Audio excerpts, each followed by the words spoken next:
Vamos a abrir la palabra de Dios en el libro de Hebreos.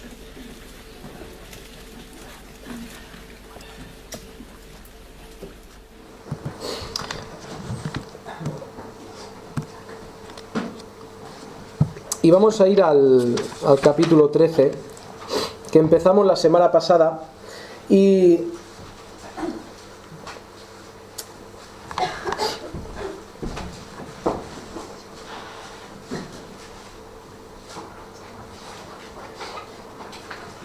fijaos que empezamos este capítulo 13, que es el capítulo de la aplicación de todo el libro. Tenemos 12 capítulos en los que nos habla de Cristo, de su grandeza, de lo que es ser cristiano, de cómo otros afrontaron problemas en su vida. Y en el capítulo 13 es la aplicación de toda la teoría que nos ha dicho antes. Ahora, cuando empieza el capítulo de la aplicación de la vida cristiana, de lo que es la práctica de la vida cristiana, de lo que es o de cómo se comporta un cristiano, ¿por qué empieza? Empieza por la forma de gobernar la iglesia, empieza por cómo se disciplina a los que no andan bien. ¿Por qué empieza? Permanezca el amor. Y el amor es donde empieza la vida cristiana. Si yo hablara lenguas angelicales, si tuviera todo el conocimiento y no tengo amor, nada soy. ¿Habéis visto alguna vez levantarse a un predicador, a un pastor, levantarse con el látigo y boom, boom, boom, boom, y darle a la iglesia? La iglesia tiene que ser, la iglesia tiene que ser, la iglesia tiene que ser, y hacerlo sin amor no es la forma. No es la forma. Hay que ser severo en algunos momentos. Cristo fue severo en algunos momentos. Cristo, cuando tuvo que levantar su voz, lo hizo, pero lo hizo siempre partiendo desde el amor. Y ese es el lugar donde tiene que comenzar el cristiano. Si adquieres tanto conocimiento de la palabra de Dios, si te hinchas tanto de conocimiento de la palabra de Dios, y te puede pasar, nos puede pasar, llenarnos de orgullo porque yo sé más que el otro. Yo sé más de la vida cristiana que el otro y me lleno de orgullo y no soy capaz de mostrar amor. Eso no es el camino. El lugar por donde empieza la vida cristiana siempre es el amor. Si entendiéramos eso los cristianos, no estaría pasando a día de hoy problemas que hay en iglesias, rupturas, escisiones y un montón de problemas que pasan en la iglesia porque no entendemos que la vida cristiana empieza por amor. Y la semana pasada vimos el amor que tiene que haber entre la iglesia. Ese pegamento que crea la unión de la iglesia es el amor fraternal. El amor de estimar al otro, de apreciar al otro, incluso cuando esa persona no te cae especialmente bien. Y es, como comenté la semana, un ejercicio de nuestra fe espiritual, el decir, no me gustas. No le digas a nadie eso dentro de la iglesia. Pero aunque pienses, esta persona no es muy afín a mí, pero la amo con ese amor porque Cristo es lo que me manda. La semana pasada vimos la palabra Filadelfia. En el original dice, como comenté la semana pasada, permanezca Filadelfia. Y vosotros que sois grandes entendidos, hay tantos cacharros que no sé cuál quiero. Vosotros que sois entendidos de palabras que refieren al amor en el griego, expliqué la semana pasada que habían 4. Fila es amor, ¿de acuerdo? Delfia es una palabra que deriva de Delfos, que es hermanos, ¿de acuerdo? Por eso amor fraternal es amor a los hermanos, ¿sí? No es ninguna cosa del otro mundo. Ahora lo que nos dice el versículo 2 es: no os olvidéis de la hospitalidad. Y la hospitalidad es la palabra filosenia. Ahora reconocemos esta raíz también, ¿verdad? ¿Qué es filo? Un derivado de fila, es amor. Entonces, ¿de qué se compone la palabra? Amor a los hermanos y amor a senia, que es extraños. Fijaos lo que está diciendo el escritor de Hebreos. Dice, lo primero de tu vida práctica cristiana es amor a los que forman tu grupo y amor a los que no forman tu grupo. Amor a los hermanos, amor a los extraños. Porque por ahí empieza la vida cristiana. Por amar. Amarás a tu prójimo como se lo merezca. No, gracias Carlos. Amarás a tu prójimo como a ti mismo. Y uno le pregunta a Cristo, mi prójimo es aquel que me cae súper bien, ¿verdad? Que somos súper colegas. Y le dice, tu prójimo es tu enemigo. El samaritano era enemigo del judío. Tu prójimo es tu enemigo. Ahora, entre amigo y enemigo, todo lo que hay en medio es tu prójimo. ¿Quién es tu prójimo? Todos los que te rodean. Así de sencillo. Hasta tu peor enemigo es tu prójimo. Ahora, la palabra hospitalidad, que es como se traduce al castellano, la entendemos como recibir a alguien en tu casa, ¿no? ¿Verdad? Hospitalidad, siempre pensamos en... He ido a casa de esta persona y esta persona ha sido muy hospitalaria conmigo, me ha mostrado mucha hospitalidad, me he sentido muy bien en su casa. Pero ¿por qué una palabra que significa amar a los extraños se convierte en recibir en casa a los extraños? Pues la sencilla razón de que a una persona que viene de fuera, a una persona que es extraña, ¿tú cómo le puedes demostrar amor? Abriéndole tu casa. Si viene una persona y debemos entender que esto está dado en un contexto de hace 2000 años. Una persona que viene de otro lugar, que no tiene dónde dormir, que quizá no trae el dinero para dormir en algún sitio, tú le dices, ¿eres hermano? Aunque el Señor te bendiga, pues te voy a sacar un vasico de agua y luego te vas por donde has venido. Pero que el Señor te bendiga, ¿eh? ¿Eso es amor? No. ¿Qué es? Pues es ser otra cosa, que no es amor. ¿Por qué la palabra amar al extraño se convierte en hospitalidad? Porque la forma en que tú demuestras amor al que no conoces, al que viene de fuera, es dándole lo que tienes, dándole lo que él necesita en ese momento, que es una cama y una comida.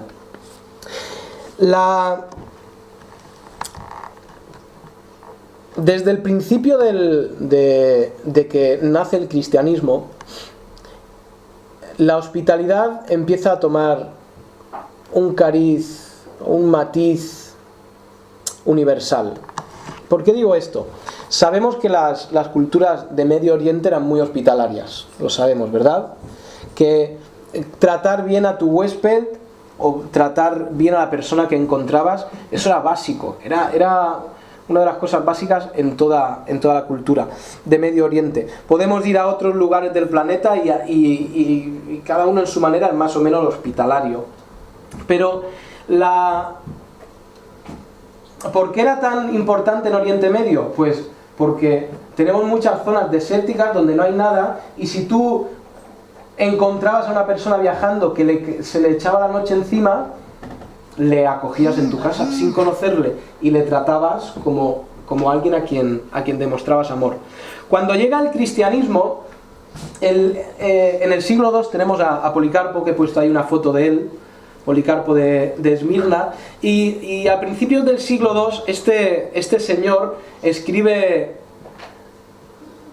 una serie de cartas animando a los pastores de las iglesias en el siglo II se está forjando, están haciendo lo que es la Iglesia de Cristo. Y en el siglo II escribe una serie de cartas a los pastores de las iglesias diciéndoles que la perfecta o la correcta aplicación de amar filoseniamente, aunque eso no sea correcto decirlo, es ser hospitalario y acoger a gente en casa. Ahora este señor va un poco más lejos y dice no solamente acoger a los extraños, sino acoger a los enfermos. A todo el que necesita ayuda, acógelo en tu casa, es lo que dice este señor a los pastores. Claro, eso tiene una serie de limitaciones. Los pastores no tenían por qué tener casas enormes. Los pastores no tenían por qué tener la capacidad de ayudar a enfermos, ¿verdad? Se empieza a extender, todo esto es historia, lo podéis leer, lo podéis estudiar, se empieza a extender esa hospitalidad por el Mediterráneo y ante la falta de personas, de pastores que pudieran atender a los enfermos, el Estado empieza a crear unas casas donde acoger enfermos, donde darles cama. ¿Y cómo se llaman esos sitios? Hospitales. ¿De acuerdo?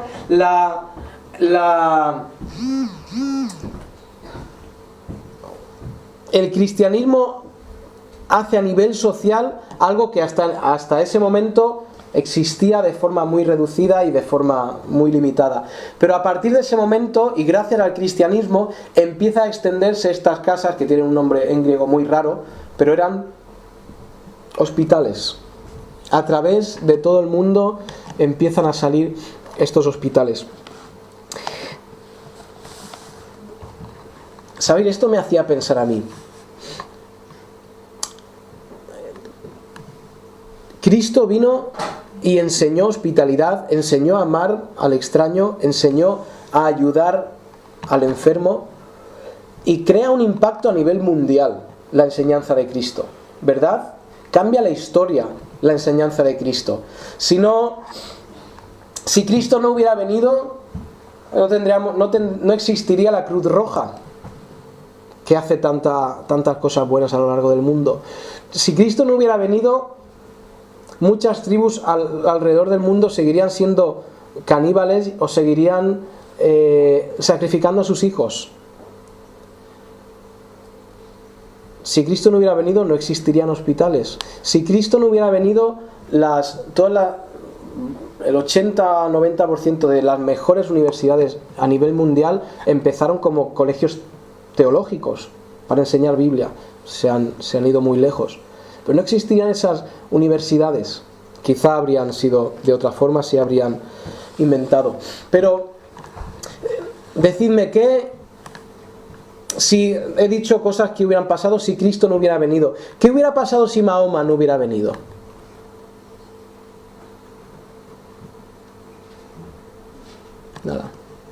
Nada. Quizá tendríamos más paz. Quizá no tendríamos que lamentar lo que está pasando últimamente. ¿Qué pasa si John Smith no hubiera venido, el fundador de los mormones? ¿Qué pasa si Russell, el fundador de los Testigos de Jehová, no hubiera venido? Seguramente habría algunos que hubieran recibido transfusiones de sangre y no habrían muerto. Puede ser. ¿Veis? Líderes de grupos, líderes de sectas que no han hecho nada por el mundo. Pero Cristo se hizo por el mundo. Aunque el propósito de Dios no era, de Cristo, no era cambiar el mundo a nivel social, porque no era la voluntad de Cristo en ningún momento cambiar el mundo a nivel social, que hubiera paz en el mundo, que hubiera tranquilidad, porque no era la voluntad de Dios. La voluntad de Dios es que hubiera gozo, paz y libertad en su reino espiritual, que somos nosotros, la Iglesia. Pero esto nos empuja a nosotros, nos lleva a que nosotros debemos ser hospitalarios. Permanezca el amor fraternal y no os olvidéis de los de fuera. Es una buena cosa ser hospitalario. Nosotros usamos cuando entre nosotros invitamos a casa a alguien, o alguien viene a nuestra casa, o alguien nos invita, se puede usar ser hospitalario, pero no, esta palabra no se está refiriendo a ser hospitalario en nuestro grupo, está refiriendo a ser hospitalario con los de fuera. Y es, desde luego que es algo bueno ser hospitalario, es muy digno, es mandato de Dios recibir al que viene de fuera. Y tú dices, pero Israel, eso no es... Yo no soy una persona hospitalaria por naturaleza, no está en mi carácter. A mí no me gusta tener gente en casa. ¿Qué hay que hacer en ese caso? Ser hospitalario igual. ¿Qué excusa tienes para no ser hospitalario? ¿Qué excusa tienes para no recibir gente en tu casa? Me topé casi por accidente, leí el testimonio de una monja, ¿de acuerdo? Y de una hermana, no sé qué, Clarisa, o no recuerdo lo que era. Y sabéis, dijo esta mujer una cosa que me llamó la atención porque digo, oye, esto suena tan bien, y hay muchas cosas que suenan muy bien, pero que no son ciertas. Esta mujer dijo, doy gracias a Dios por ayudarme a aceptarme a mí misma. Y nosotros decimos, qué bien suena, ¿no? Aceptarse a uno mismo, reconocer cómo es uno y amarse a sí mismo. ¿Eso es bíblico? Eso no es para nada bíblico. Lo está diciendo una mujer que es un líder espiritual de la Iglesia Católica. Uno de los líderes espirituales de la Iglesia Católica. ¿Qué es lo que nos dice la Biblia? ¿La Biblia dice, aprende a amarte a ti mismo? No, ¿por qué no dice eso? Porque somos profesionales titulados con carrera y con 3 máster de amarnos a nosotros, si es a lo que dedicamos la vida, amarnos a nosotros mismos. ¿Qué nos dice la palabra de Dios? Aprende a cambiarte como eres y ir siendo semejante al Hijo de Dios, semejante a Cristo. No nos dejemos engañar por frases que suenan muy bien o que parecen, porque incluso eso puede sonar espiritual, ¿no? Me he aprendido a amarme a mí mismo. Eso no es cierto. Me he ido del plan. Pero vamos a ir a Mateo 25.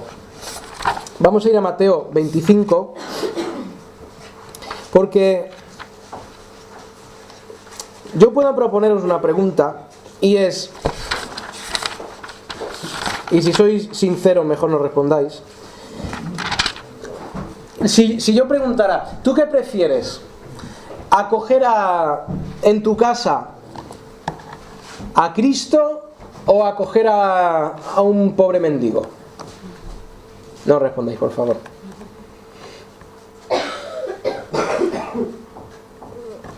Cada uno de nosotros diría, pues prefiero acoger a Cristo. Y en Mateo 25, fijaos que Cristo hace una cosa interesante. Y en el versículo, comenzando con el 31, fijaos, Cristo está hablando ahora ahí lo encabeza, el juicio de las naciones. Dice, cuando el Hijo del Hombre venga en su gloria y todos los santos ángeles con él, entonces se sentará en su trono de gloria y serán reunidas delante de él todas las naciones y apartará los unos de los otros, como aparta el pastor las ovejas de los cabritos, y pondrá las ovejas a su derecha y los cabritos a su izquierda. Yo no tengo ni idea qué diferencia hay entre un cabrito y una oveja, no sabría distinguirlos, pero ¿de qué está hablando esto? Esto es espiritual. ¿Qué está hablando Cristo? ¿Qué está hablando aquí en su palabra? Que Él se va a sentar en su trono como rey que había sido prometido. ¿Y qué va a hacer? ¡Bum! Una línea. Aquí a este lado las ovejas, aquí a este lado los cabritos, a este lado los que son hijos de Dios, a este lado los que no son hijos de Dios, ¿de acuerdo? Dice, va a haber una separación, va a haber una diferencia, no va a haber nadie como vivimos nosotros la vida cristiana con un pie en en cada lado. No va a haber término medio, ¿de acuerdo? O eres cabrito o eres oveja.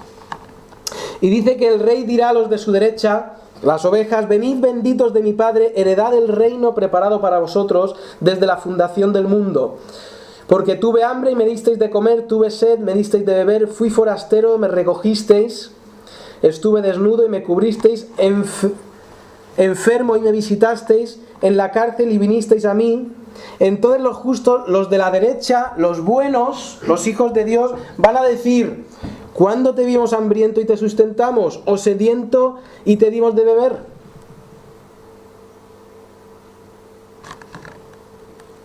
¿Alguien ha dado de beber en su casa a Cristo? Y Cristo dice, bueno, continúa con la pregunta 38. ¿Y cuándo te vimos forastero y te recogimos, o desnudo y te cubrimos, o cuándo te vimos enfermo en la cárcel y vinimos a ti? Y la respuesta de Cristo es: respondiendo el rey les dirá: de cierto os digo que en cuanto lo hicisteis a uno de estos mis hermanos pequeños, lo hicisteis a mí. Cuando tú haces, cuando tú acoges, cuando tú muestras amor hacia y te sacrificas, no digo mostrar amor de darle 2 palmas a la espalda y que el Señor te bendiga. Cuando tú asumes un sacrificio, asumes una carga o un pesar por otro hermano, lo estará haciendo por el mismo Cristo. ¿Y qué recompensa tendrás? Recompensa de haber acogido, de haber sustentado, de haber visitado, de haber ayudado, de haber asistido al mismo Dios de los cielos. Entonces la pregunta es: ¿qué prefieres, acoger a Cristo o prefieres acoger a un pobre? Y la respuesta es igual. Es igual acoger a uno que acoger a otro. Digo esto porque ha cambiado mucho la historia desde que Cristo vino enseñando estos principios. Ha cambiado mucho porque tenemos a la iglesia primitiva que cuando se empieza a crear tiene un carácter marcadamente social. ¿Recordáis? Que la iglesia primitiva ayudaba a viudas, a pobres, a enfermos, juntaban dinero y con eso ayudaban a gente. Era muy social la iglesia. Se encargaba mucho de las necesidades de los demás. 2000 años después llegamos en este lugar del mundo que el que tenemos al lado pues puede sobrevivir, está trabajando y puede ganar lo suficiente para vivir. No tengo que ayudar al que está, en algunos casos no hay que ayudar al que está al lado porque puede sobrevivir. Entonces vemos otras personas que, si no lo hacemos a nivel de aquí, vemos otras personas de fuera que vienen diciendo: yo soy cristiano y necesito ayuda. Y yo conozco así de casos, de gente que yo soy cristiano y necesito ayuda, y luego salieron rana. ¿Qué pasa con estos casos? Hace poco pasó una cosa así similar. A mí no, a otro hermano en Cristo le pasó algo así. Y le engañaron. Ahora, ¿sabéis que él o cualquier cristiano que hace cualquier cosa en nombre de Dios tendrá su recompensa? ¿Tú has sido engañado por ayudar a alguien en el nombre de Dios? Tendrás tu recompensa. Ahora, vamos a ser sensatos, vamos a ser equilibrados. No tienes que andar buscando que la gente te engañe en el nombre de Dios. Pero si alguna vez por tú hacer una bondad a un hijo de Dios te han engañado, recibirás tu recompensa. ¿Recordáis lo que dije hace un par de miércoles? Dios juzga según el mal juicio que tú has hecho, pero cuando tú haces una buena obra, ¿Dios qué hace? Una recompensa enorme. Y todo esto, si has sido estafado, si has sido engañado, Dios te recompensará. Ahora, han cambiado mucho los días, desde entonces ya no es tan necesaria la hospitalidad. De vez en cuando, si viene algún hermano, necesita quedarse en casa, y creo que la mayoría habéis recibido en algún momento a hermanos que venían de fuera. Pero, ¿cómo podemos poner en práctica esta filosenia usando la palabra original?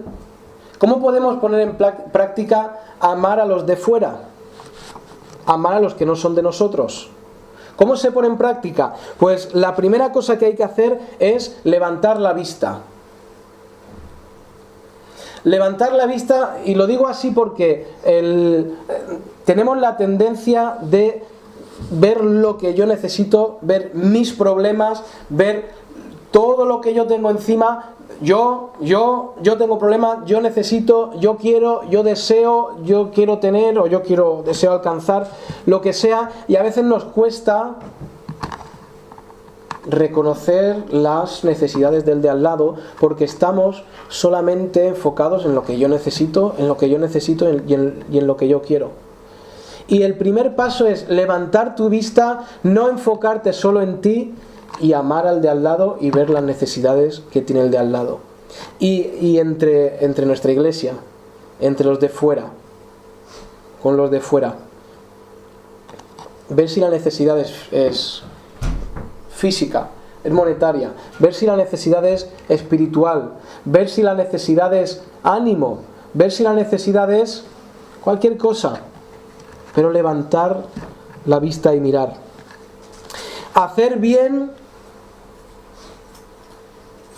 nos dice la palabra de Dios, haced bien a todos y mayormente a los de la familia de la fe. Pero haced bien a todos. Cuando tengas la oportunidad de hacer bien a alguien en la calle, hazlo. ¿Has visto a alguien que ha pinchado la rueda? Para y le ayudas. Y cuando le hayas ayudado a esa persona, le vas a dar un folleto y normalmente te lo va a coger. ¿Por qué? Porque ha recibido algo de ti. Ha recibido primero el amor y luego ha recibido el Evangelio de Dios. Tiene cosas muy prácticas. El típico ayudar a la señora anciana a cruzar la calle con las bolsas. Eso es hacer bien al de fuera. Pero para eso, primero nuestra vista tiene que estar levantada de mí y de mí. Ayuda con tus recursos, ayuda con lo que Dios te ha dado, con lo que Dios ha puesto en tu mano, ayuda al de fuera. Si me acompañáis a 1 de Timoteo, capítulo 5.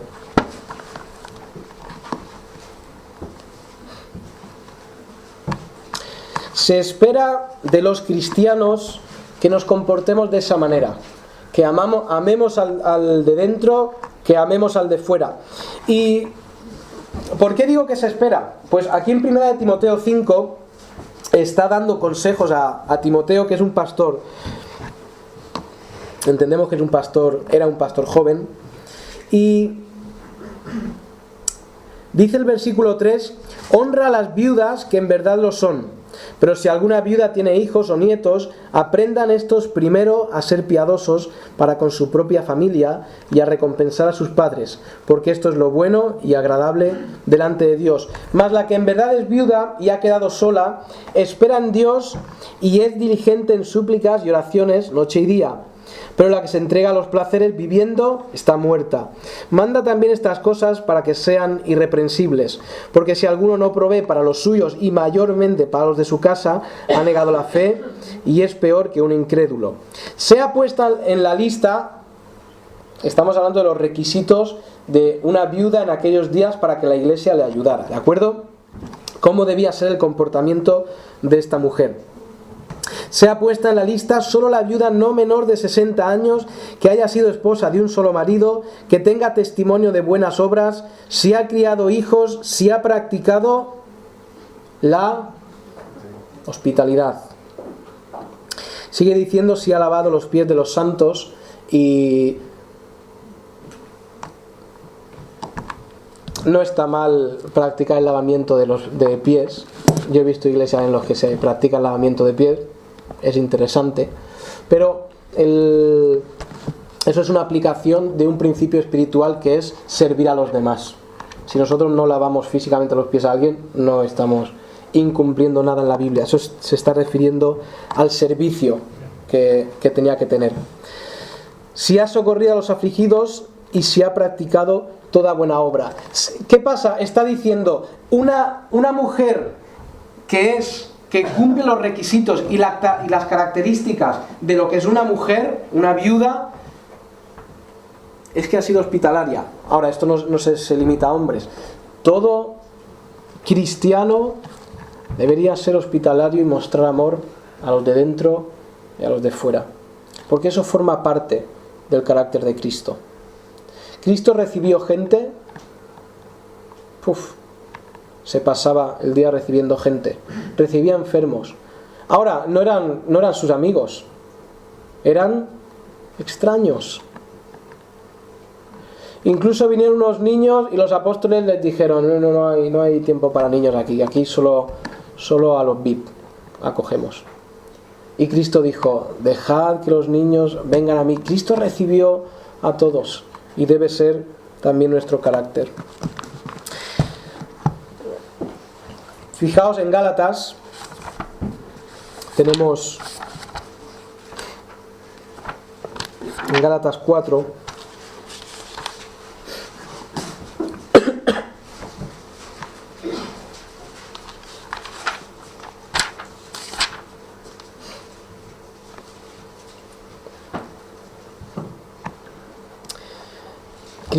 Pablo está escribiendo a estos cristianos en la iglesia ahí en Galacia y les dice,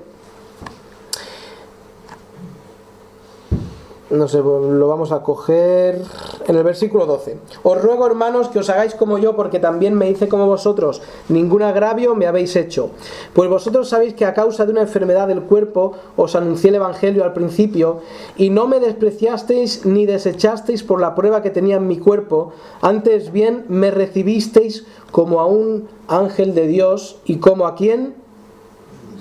Como a Cristo Jesús.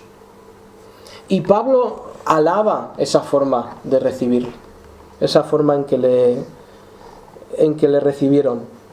Sigue diciendo: ¿dónde pues está esa satisfacción que experimentabais? Porque os doy testimonio de que si hubieseis podido, os hubierais sacado vuestros propios ojos para dármelos. Si Cristo te pidiera, ¿le darías? Si Cristo te pidiera, ¿le darías? Corriendo. Si te pide otro que no es Cristo, otro hermano, y vuelvo a decir, esto hay que hacerlo con sabiduría. El otro día alguien me comentó: ¿pero por qué tienes que hacer esto? Y yo le pregunté: si Cristo me lo pidiera, o si Cristo te lo pidiera, ¿lo harías? Si Cristo estuviera aquí físicamente y te pidiera eso, ¿lo harías? Claro, por Cristo sí. Y si te lo ha pedido otro, ¿por qué no vas a hacerlo? Y entended esto con sabiduría. Ahora va a venir uno a aprovecharse del otro. Es que el pastor ha dicho que tienes que llevarme a caballito a casa y que por Cristo lo harías. ¿Me entendéis, verdad? Estoy hablando con gente sensata. Ayudar como se ayudaría a Cristo. Mostrar amor que se mostraría a Cristo. Si Cristo estuviera aquí, le recibiríamos y le acogeríamos. ¿Por qué no acogemos y recibimos a otros? Tiene que ser de esa manera. Eso es lo que Cristo espera de nosotros, y eso es lo que demuestra madurez en el cristiano.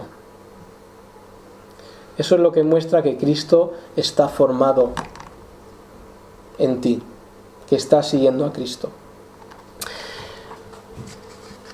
No nos olvidemos de la hospitalidad, dice Hebreos: no os olvidéis de la hospitalidad, porque por ellos algunos acogieron en su casa, ¿qué? Ángeles. Puede ser, hemos leído la historia en Génesis de Lot recibiendo estos ángeles. Puede ser que el escritor de Hebreos tuviera en mente esa situación con Lot. Puede ser que el escritor de Hebreos estuviera pensando en cualquier otra situación que él conocía o que hubiera pasado.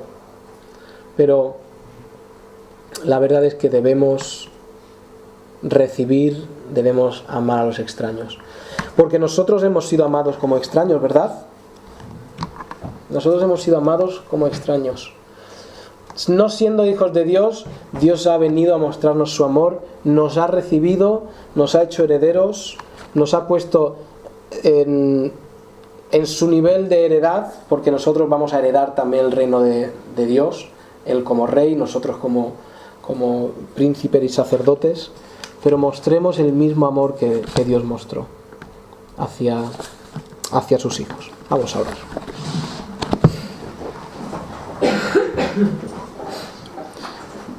Señor Dios eterno, es tanto el amor que nos has mostrado, es tanto el amor que nos has dado al hacernos tus hijos. Nos has amado cuando nosotros éramos extraños. Nos has dado todas las bendiciones espirituales, todas las bendiciones físicas que tiene un hijo de Dios. Y Padre, exiges que nosotros mostremos ese mismo amor. Ayúdanos a amar a los de dentro, a los de nuestro cuerpo, pero también ayúdanos a amar a los de fuera. Danos sabiduría, Señor, porque algunas veces es muy complicado saber cómo mostrar amor al de fuera, cómo ayudar, cómo movernos en algunas circunstancias que nos vienen. Y Señor, gracias porque tenemos esa unción del Espíritu que nos guía, que nos da sabiduría, que nos capacita para tomar toda esta clase de decisiones. Gracias porque tu amor es eterno. Ayúdanos a tener ese mismo amor hacia los demás. Gracias en el nombre de tu Hijo Jesucristo nuestro Señor. Amén.